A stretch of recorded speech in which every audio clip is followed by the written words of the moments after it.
Сәлем достар, сіздермен бірге мен Динара Нұрбабаева және де жастар бағдарламасы. Біз бастаймыз. Сәлем. Сәлем. Есімің? Айсон Салтанат. Жасың қаншада? 9-да. Жансая. Жасың қаншада? 14-те. Сәлем. Сәлемет. Есімің? Нұртас. Нұртас, жасың қаншада? Жасым 9-да. Жанна. Жанна. Жасың? 16-да. Тамаша. Арманың қандай? Әйгілі атақты актриса атану. Менің арманым актриса болу. Ал актриса деген не?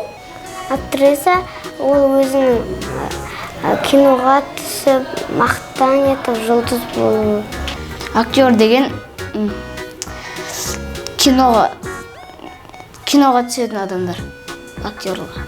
Актриса ол киноға түседі. Және де ол басты рөлде болады. Міндетті түрде? Басты рөлде болады. Я бір адам өзінің мысалы бір тақырып белгілеп, соны түсіру керек.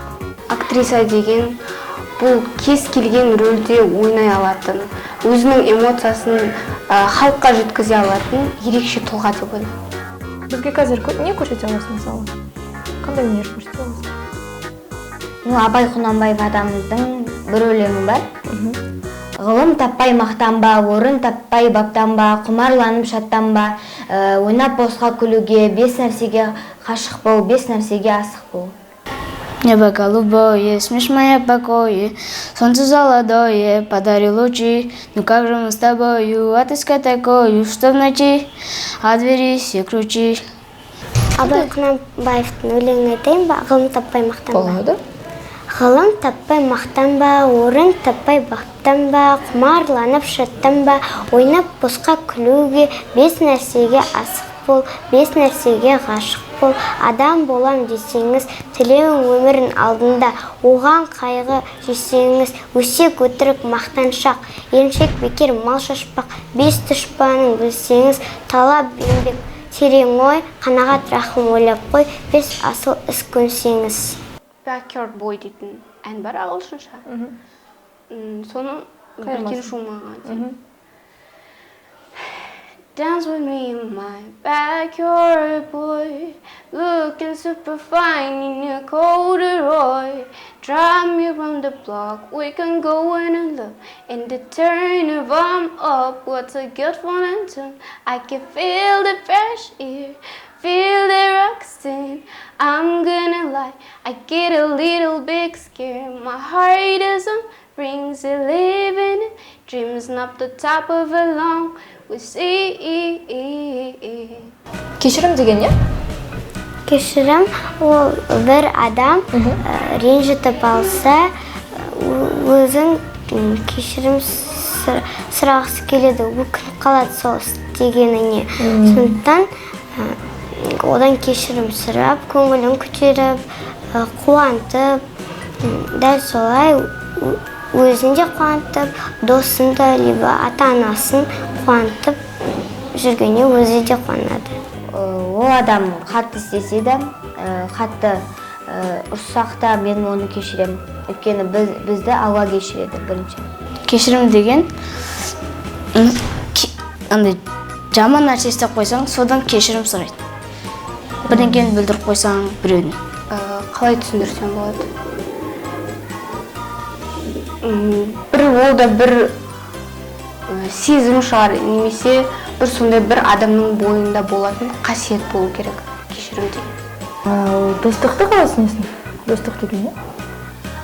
Достық қасында сырласатын адам болады. Достық деген адамдармен дос болып сон. Достық ол бір-біріне адалдық, мейірімдік, қамқорлық, жылағанда, қайғырғанда көмектесетін, күлдіртіп қуантатын дос.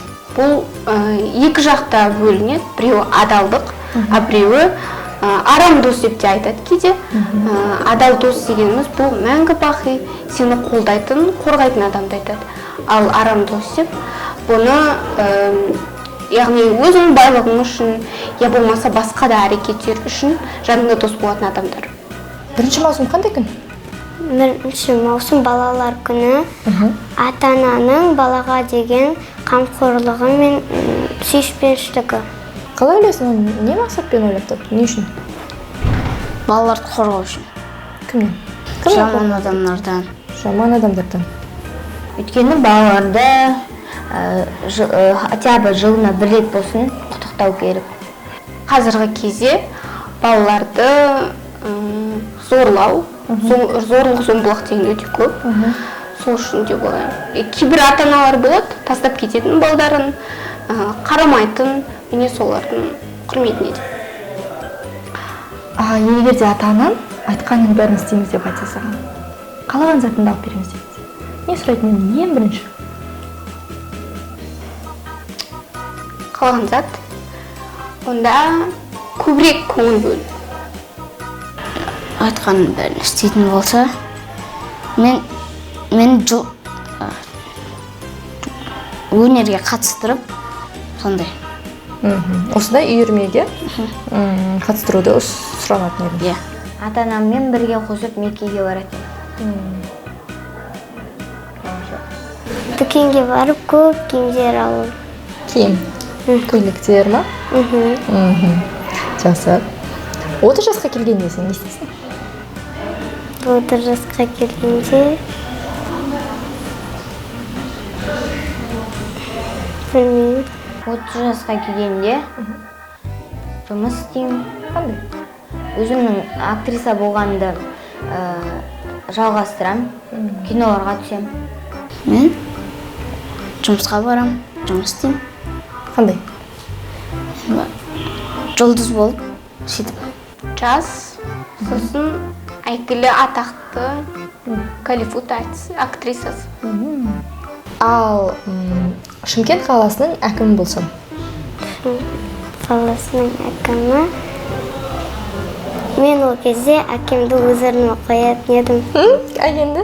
Әкемді. Неге?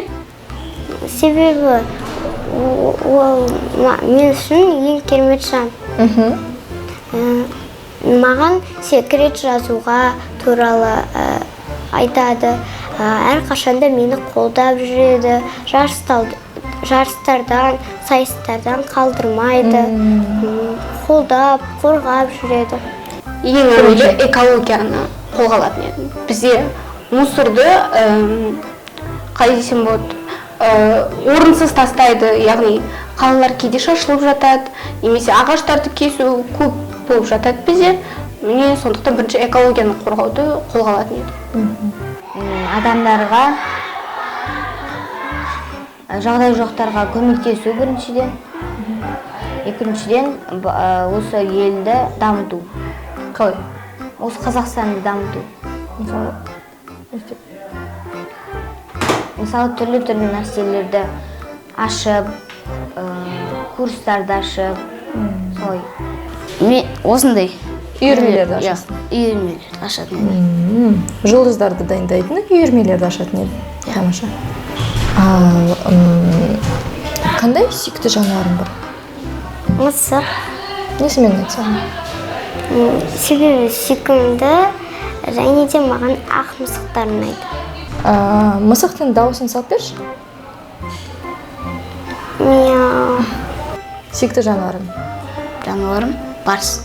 Барс. Барстың дауысын саласың ба?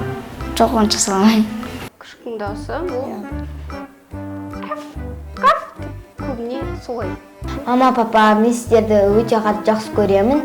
Және де мені өмірге әкелгендеріңіз үшін рахмет. Анашым, сізге көп рахмет.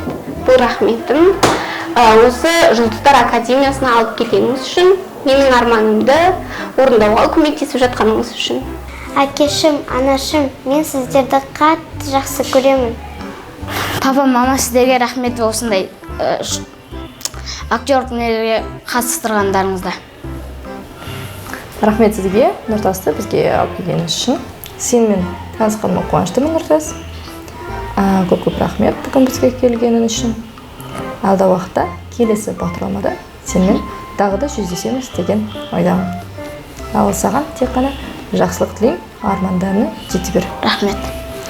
Құрметті достар, егер де сізде өз балаңызды біздің бағдарламада көргілеріңіз келсе, төменде тұрған номерге жазылып, Жұлдыздар академиямызға келіп, өз бағыңызды сынап көріңіздер.